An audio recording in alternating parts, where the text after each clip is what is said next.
Hello नमस्कार दोस्तों, आज हम भौतिक विज्ञान की दैनिक पाठ योजना के बारे में चर्चा करेंगे। आज का हमारा टॉपिक होगा दाब।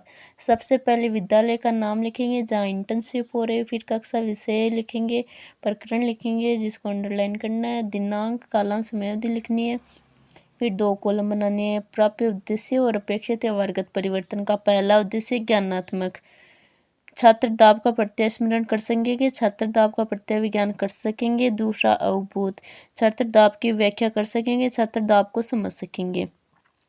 तीसरा ज्ञानोपयोग, छात्र दाब से संबंधित ज्ञान का प्रयोग उच्च कक्षाओं उच्च अध्ययन में कर सकेंगे। छात्र दाब से प्राप्त ज्ञान का दैनिक जीवन की नवीन परिस्थितियों में उपयोग कर सकेंगे। चौथा कौशल, छात्र दाब की जानकारी प्राप्त कर सकेंगे, छात्र दाब से संबंधित चित्र बना सकेंगे। अभिरुचि, छात्र दाब के बारे में जानने में रुचि ले सकेंगे, छात्र दाब के बारे में विचार विमर्श करने में रुचि ले सकेंगे। छठवां अभिवृत्ति, छात्र दाब के विषय में सकारात्मक दृष्टिकोण उत्पन्न कर सकेंगे। बाद में शिक्षण सहायक सामग्री होगी जिसमें लपेट, फलक, चौक, डस्टर, संकेतक एवं समस्त कक्षा उपयोगी शिक्षण सहायक सामग्री हो जाएगी। पूर्व ज्ञान, छात्र दाब के विषय में सामान्य जानकारी रखते हैं। फिर छात्र अध्यापक छात्रों से प्रस्तावना के प्रश्न करेंगे। पहला प्रश्न होगा, रेगिस्तान में पाई जाने वाली मिट्टी क्या कहलाती है? छात्र उत्तर देंगे रेत। रेत में चलने पर क्या होता है? पैर धंस जाते हैं। किसके पैर रेत में चलने पर नहीं धंसते हैं? ऊंट के। ऊंट के पैर रेत में क्यों नहीं धंसते हैं? संभावित होगा। बाद में उद्देश्य कथन। अच्छा बच्चों, आज हम दाब का विस्तार पूर्वक अध्ययन करेंगे। प्रस्तुतिकरण होगा, इसमें हम कॉलम बनाएंगे। शिक्षण बिंदु, छात्र अध्यापक क्रिया, छात्र क्रिया, विधि पर विधि और श्यामपट सार का। पहला शिक्षण बिंदु होगा दाब, इसके विकासात्मक प्रश्न होंगे।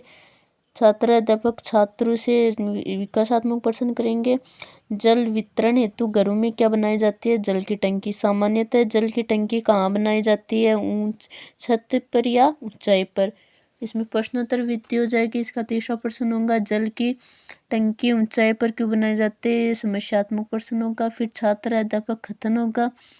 विद्यार्थी ध्यानपूर्वक सुनेंगे तथा मुख्य बिंदुओं को अपनी अभ्यास पुस्तिका में लिखेंगे। इसमें व्याख्यान विधि हो जाएगी और जो मुख्य बिंदु वो श्यामपट पे लिखनी है। फिर बोध के प्रश्न होंगे। पहला प्रश्न, दाब का क्या मात्रक है? पास्कल। पास्कल क्या होता है? न्यूटन प्रति वर्ग मीटर। ये प्रश्नोत्तर विधि हो जाएगी। दूसरा शिक्षण बिंदु, वायु दाब, इसके विकासात्मक प्रश्न होंगे। गर्म पानी से भरे बर्तन के ऊपर ढक्कन लगाने पर क्या होता है? उस पर जल वाष्प एकत्रित हो जाएगी। जल वाष्प किस अवस्था में होती है? गैस अवस्था में। गैस अवस्था में जल वाष्प किस प्रकार दाब डालते हैं? समस्यात्मक प्रश्न होंगे। इसमें प्रश्नोत्तर विधि होगी। फिर ये छात्र अध्यापक कथन होगा। विद्यार्थी ध्यानपूर्वक सुनेंगे तथा मुख्य बिंदुओं को अपनी अभ्यास पुस्तिका में लिखेंगे। इसमें व्याख्यान विधि हो जाएगी। जो मुख्य बिंदु वो श्यामपट पे लिखनी है।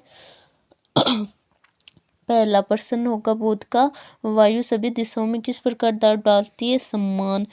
हवाएं क्यों चलती है? वायु दाब में अंतर के कारण। ये प्रश्नोत्तर विधि होगी। तीसरा द्रव्य दाब, इसके विकासात्मक प्रश्न होंगे। गुब्बारे में पानी बढ़ने पर क्या होता है? फूल जाता है। फूले हुए गुब्बारे में ज़्यादा पानी बढ़ने पर क्या होता है? फट जाता है। ज़्यादा पानी बढ़ने पर गुब्बारा क्यों फट जाता है? ये समस्यात्मक प्रश्न होगा। इसमें प्रश्नोत्तर विधि हो गई। फिर छात्र अध्यापक कथन होगा। विद्यार्थी ध्यानपूर्वक सुनेंगे और मुख्य बिंदु को अपनी अभ्यास पुस्तिका में लिखेंगे। इसमें व्याख्यान विधि हो गई। फिर इसी में से बोध के प्रश्न होंगे। स्तंभ की ऊंचाई बढ़ने पर द्रव्य के दबाव पर क्या प्रभाव पड़ता है?